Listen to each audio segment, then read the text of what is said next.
Hello everyone, I am Avinash and you are watching me on my YouTube channel The English Guide।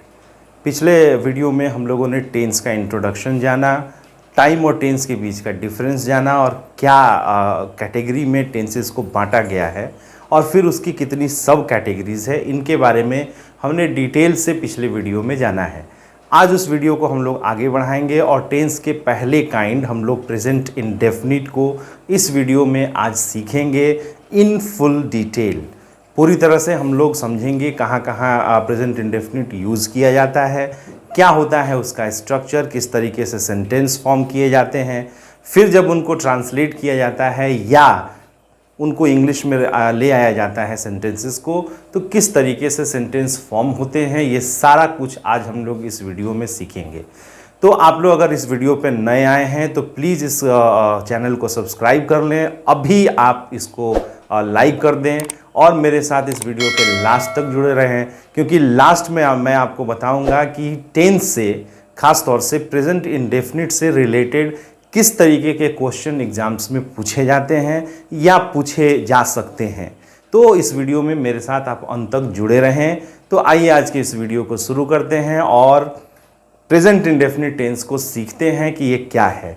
तो जैसा कि मैंने आपको बताया कि आज हम लोग आज के इस वीडियो में सीखेंगे प्रेजेंट इंडेफिनिट को। तो प्रेजेंट इंडेफिनिट जो है ये पहला टेंस हम लोग इसको कह सकते हैं। ये पहला टेंस होता है, हम लोग प्रेजेंट से शुरू करते हैं, तो ये प्रेजेंट इंडेफिनिट है।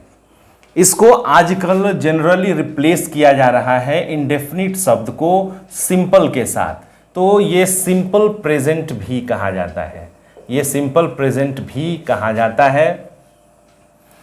और यहाँ से टेंस शुरू होता है। जो 12 टेंसेस हम लोगों ने पिछले अपने इस वीडियो में देखा है, इसको जाना है। अगर आपने इस वीडियो को नहीं देखा है तो ज़रूर जाके इस वीडियो को देखें। तो 12 टेंसेस में पहला टेंस जो है वो प्रेजेंट इंडेफिनिट का है। बहुत पहले से हम लोग इस टेंस को सीखते आए हैं, बहुत पहले से हमने इस टेंस को यूज़ करना सीखा है। आज मेरे साथ फिर से एक नए तरीके से, एक नए फ्लेवर में इस टेंस को सिखाएं। तो सिंपल प्रेजेंट या प्रेजेंट इंडेफिनिट, जैसा कि ये अपने नाम से ही बताता है कि ये प्रेजेंट टाइम को डिनोट करने के लिए यूज़ किया जाता है।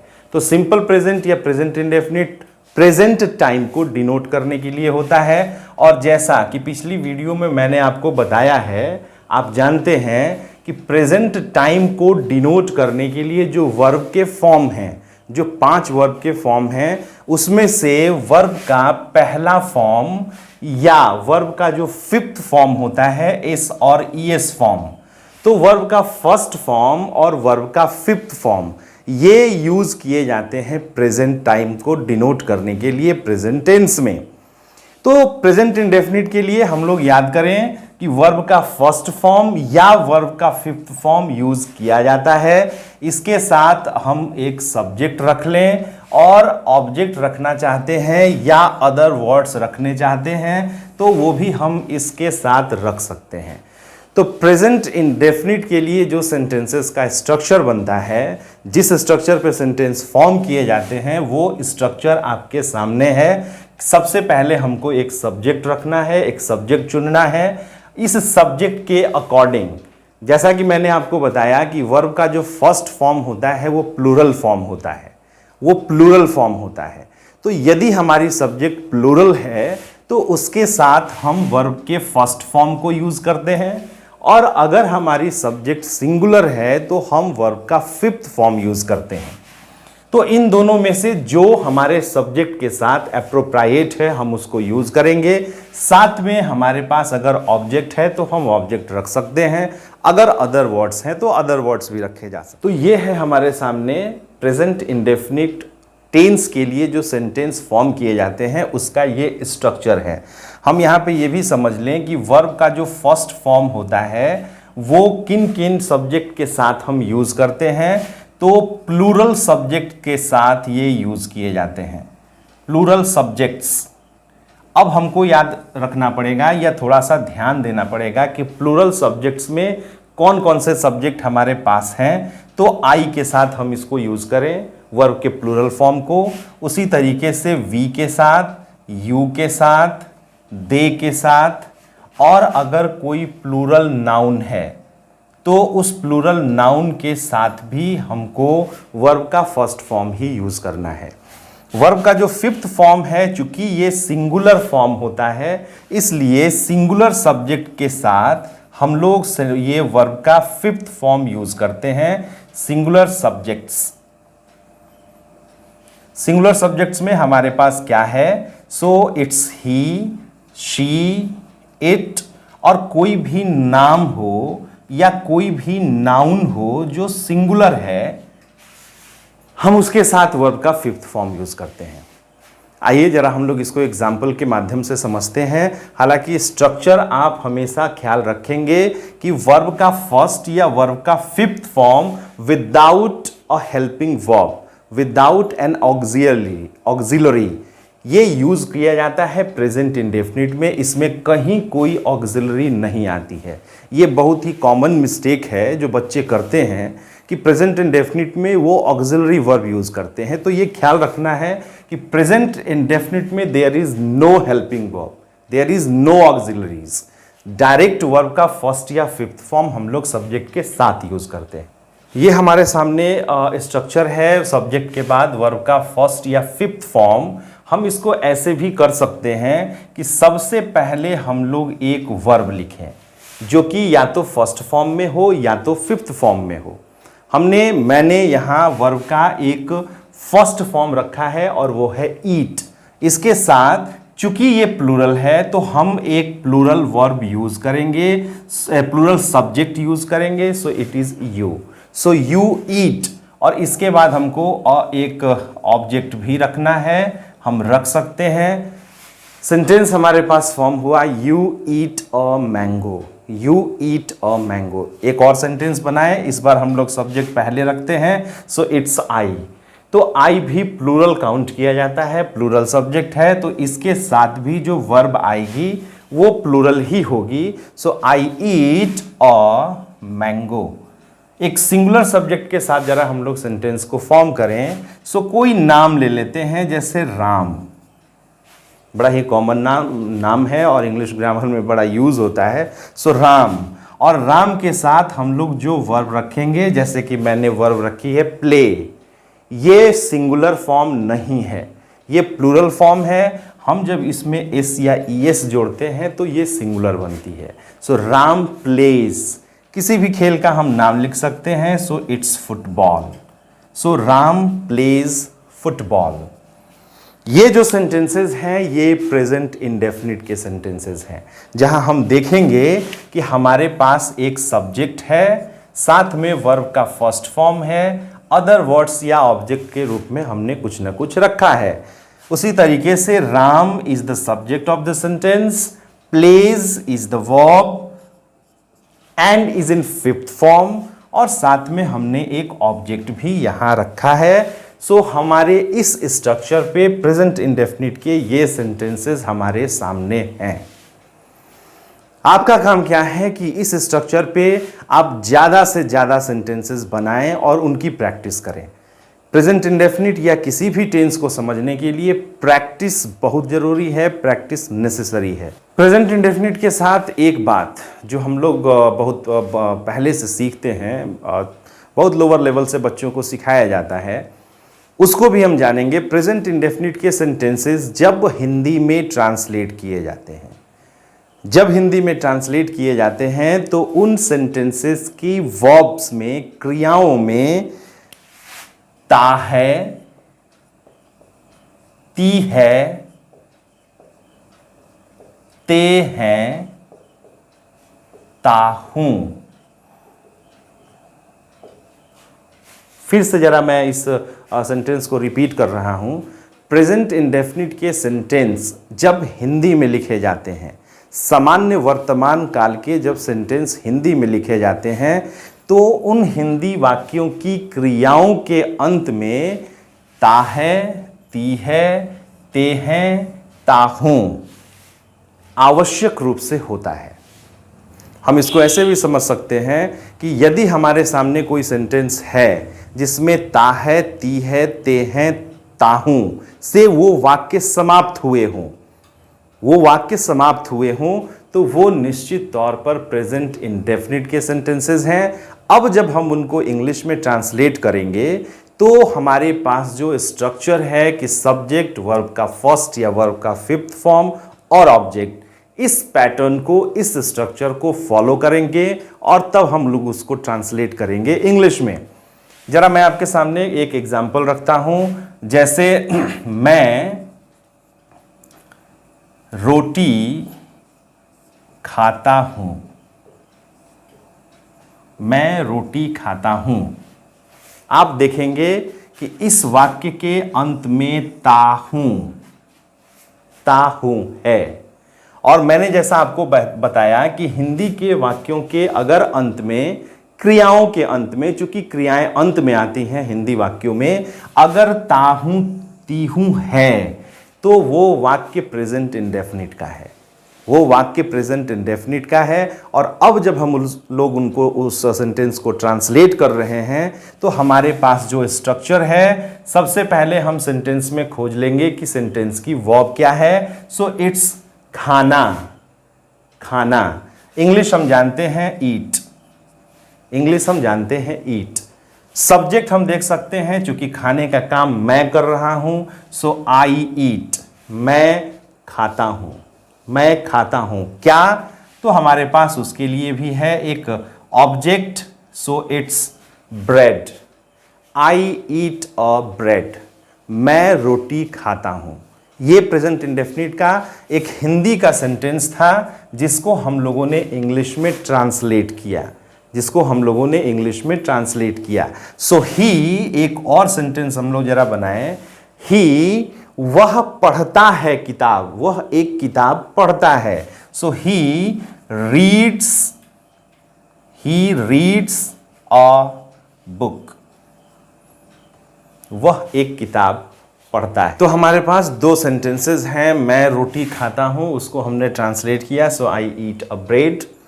वह किताब पढ़ता है, सो ही रीड्स अ बुक। तो मैंने आपको बताया कि अगर हिंदी के कोई वाक्य आपको ऐसे मिले जिनके अंत में ता है, ती है, ते हैं या ताहू हो, आप निश्चित तौर पर उसको प्रेजेंट इंडेफिनिट का माने और प्रेजेंट इंडेफिनिट के स्ट्रक्चर पर अब उसको इंग्लिश में ट्रांसलेट करें।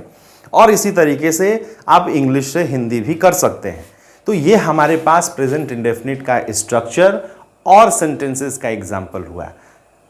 प्रेजेंट इंडेफिनिट में और भी सेंटेंसेस फॉर्म होते हैं, जैसे अगर हमको नेगेटिव के सेंटेंस फॉर्म करने हो, यदि इंटरोगेटिव के सेंटेंस फॉर्म करने हो, इंटरोगेटिव के साथ नेगेटिव फॉर्म करना हो, और इंटरोगेटिव सेंटेंसेस जो क्वेश्चन वर्ड के साथ लिखे जाते हैं वो फॉर्म करने हो, तो हम किस स्ट्रक्चर पर और कैसे फॉर्म करेंगे, आइए जरा हम लोग इसको भी जल्दी। सबसे पहले हमारे सामने नेगेटिव सेंटेंस का मैंने स्ट्रक्चर लिखा है, जो कि नकारात्मक वाक्य होते हैं।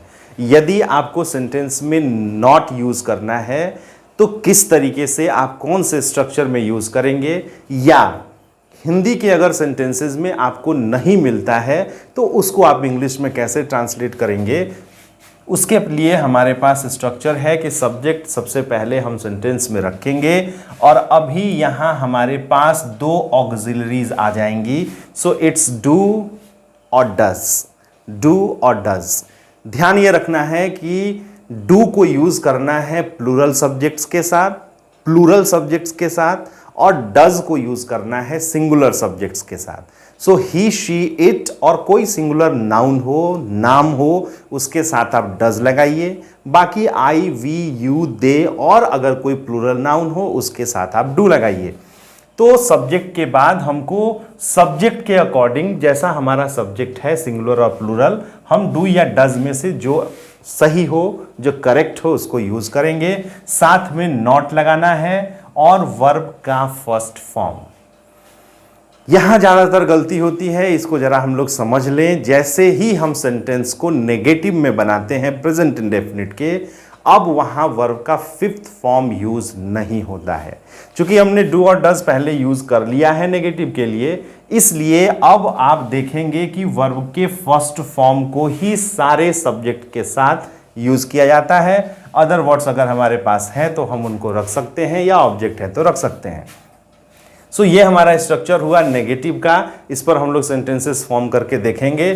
सो सब्जेक्ट के बाद डू या डज, उसके बाद नॉट लगाइए, वर्ब का first form object. Interrogative sentences जिनको क्वेश्चन वाले वाक्य कहे जाते हैं, ये प्रश्न वाले सेंटेंसेस होते हैं। इनके लिए हमको करना क्या है, डू और डज को सेंटेंस के सबसे पहले लेके आना है और रूल वही रहेगा, सिंगुलर के साथ डज, प्लूरल के संग डू। सो डू और डज को पहले लाइए, लेकिन थोड़ा सा सावधानी ये रखना है कि आप पहले सब्जेक्ट को देख लें, क्योंकि इसके अकॉर्डिंग ही डू या डज यूज होगा। तो सब्जेक्ट अगर हमारा सिंगुलर है सो डज, प्लूरल है डू, ये देखने के बाद ही उसको यूज करें। साथ में वर्ब का अगेन फर्स्ट फॉर्म, ऑब्जेक्ट या अदर वर्ड्स हैं हम रख सकते हैं, and at the last there is a question mark, there is a sign of interrogation होगा, वो वहां पर हमको रखना है। अगर वैसे सेंटेंसेस हमारे साथ हैं जो इंटेरोगेटिव भी हैं, प्रश्न वाले भी हैं, साथ में नेगेटिव भी हैं, नकारात्मक भी हैं, तो हमारे पास दो स्ट्रक्चर है।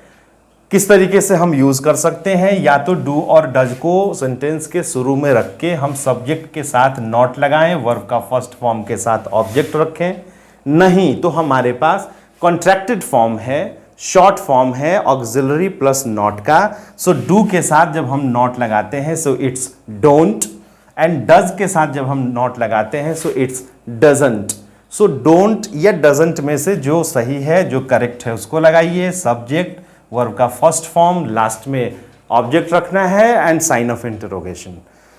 ये स्ट्रक्चर होता है इंटरोगेटिव प्लस नेगेटिव का। और एक सेंटेंस और लिखा जाता है जो इंटरोगेटिव है लेकिन क्वेश्चन वर्ड, कब, क्यों, कहां, कैसे, किसने, किसको से शुरू होने वाले जो सेंटेंसेस हैं उनको कैसे हम ट्रांसलेट करेंगे। जो क्वेश्चन वर्ड हमारे पास है उसको सबसे पहले सेंटेंस में रखना है, उसके बाद डू या डज देख लेना है सब्जेक्ट क्या है, उसके बाद उसका प्लेसमेंट होगा डू और डज का। उसके बाद वर्ब का फर्स्ट फॉर्म रखना है, ऑब्जेक्ट, और ऑब्जेक्ट के साथ साइन ऑफ इंटरोगेशन भी वहां होगा। तो ये स्ट्रक्चर मेरे सामने मैंने यहाँ बोर्ड पे लिखा है। आप निश्चित तौर पर इसको अपने पास या तो इसका एक स्क्रीनशॉट ले लें या तो इसको नोट डाउन करके अपने कॉपी में जरूर रखें और ओकेजनली इसको देखते रहें कि स्ट्रक्चर में कहाँ क्या चेंजेस हैं। अभी हम लोग इन सेंटेंसेस को जरा देखते हैं कि किस तरीके से एग्जाम्पल आते हैं इन पे। तो स्ट्रक्चर के बाद एग्जाम्पल के लिए मैं एक सेंटेंस लूंगा। इन सारे स्ट्रक्चर्स को समझने के लिए मैं एक सेंटेंस आपके सामने रखूंगा और उसी एक सेंटेंस को बारी बारी से हम लोग सब कैटेगरी में नेगेटिव, इंटरोगेटिव, इंटरोगेटिव नेगेटिव और क्वेश्चन वर्ड वाले सेंटेंसेस में ट्रांसलेट करके स्ट्रक्चर के साथ समझेंगे कि किस तरीके से सेंटेंसेस बनते हैं।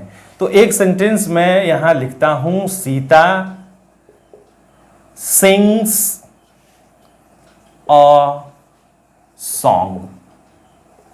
तो मैंने एक सेंटेंस लिखा है यहां, Sita sings a song. Sita एक गीत गाती है। ये प्रेजेंट इंडेफिनिट का सेंटेंस है, अफर्मेटिव सेंटेंस है, सकारात्मक वाक्य है। हम लोग जरा इसको नेगेटिव में चेंज करें। हमने सीखा कि डू और डज के साथ वर्ब का फर्स्ट फॉर्म रखते हैं। So it's Sita does not. आप चाहें तो यहां भी इसका कॉन्ट्रैक्टेड फॉर्म जो होता है सो डजंट यूज कर सकते हैं। मैं आपको सलाह दूंगा कि आप ज्यादातर कॉन्ट्रैक्टेड फॉर्म ही यूज करें, क्योंकि मॉडर्न डे इंग्लिश में contracted forms are occasionally used, ये प्रायः यूज किए जा रहे हैं। तो आप भी कॉन्ट्रैक्टेड फॉर्म ही यूज करें, उसको अपने यूज में ले आए। सो सीता डज नॉट और Sita doesn't sing a song. अगर हम लोग इसको हिंदी में ले जाएं तो सेंटेंस होगा, सीता गीत नहीं गाती है। सीता गीत नहीं गाती है। ता ते ती छूटना नहीं चाहिए। प्रेजेंट इंडेफिनिट के यही आइडेंटिफिकेशन है, यही पहचान है।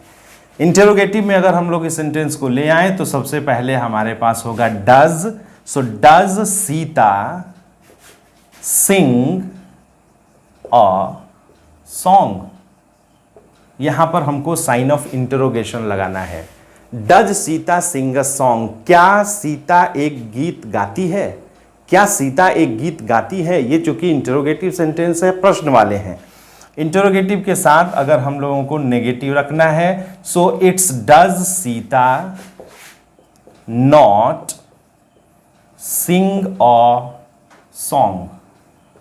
या इसी सेंटेंस को आप कॉन्ट्रैक्टेड फॉर्म के साथ भी बना सकते हैं। So does Sita doesn't Sita sing a song.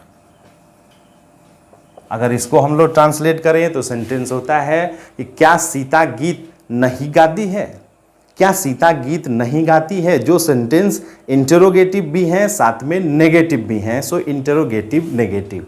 अब यहाँ पर क्वेश्चन वर्ड वाले सेंटेंसेस के लिए मैं एक सेंटेंस फॉर्म कर रहा हूँ इसी सेंटेंसेस की तरह। सीता क्या गाती है? सीता क्या गाती है? तो हमारे पास जो क्वेश्चन वर्ड है वो है क्या। So it's what. क्या? व्हाट। इसके बाद हमको डू और डज यूज करना है, चूंकि सेंटेंस हमारे पास सीता सब्जेक्ट के साथ है। So does Sita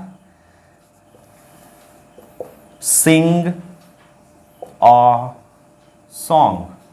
sorry, Sita क्या गाती है? So what does Sita sing. Sita क्या गाती है? So what does Sita sing. So where does Sita sing. Sita कहाँ गाती है?